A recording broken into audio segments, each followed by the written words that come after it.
Interbank में dollar तारीखी बुलंदी पर। इंटरबैंक में डॉलर 208 रुपए की सतह अबूर कर गया। डॉलर की कीमत में 58 पैसे का इजाफा हुआ है और 208 रुपए 25 पैसे पर ट्रेड कर रहा है। इंटरबैंक में डॉलर तारीखी बुलंदी पर। इंटरबैंक में डॉलर 208 रुपए की सतह अबूर कर गया। डॉलर की कीमत में 58 पैसे इजाफा हुआ है।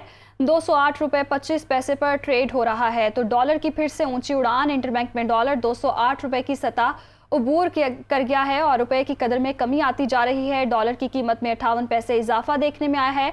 208 रुपए 25 पैसे पर ट्रेड हो रहा है। तो आपको बताते चले, इंटरबैंक में डॉलर तारीख की बुलंद तरीन सतह पर पहुंच गया है।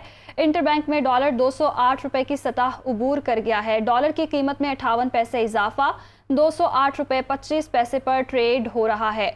डॉलर की ऊंची उड़ान और रुपए की कदर में कमी आती जा रही है। डॉलर तगड़ा होता जा रहा है। इंटरबैंक में डॉलर 208 रुपए की सतह अबूर कर गया।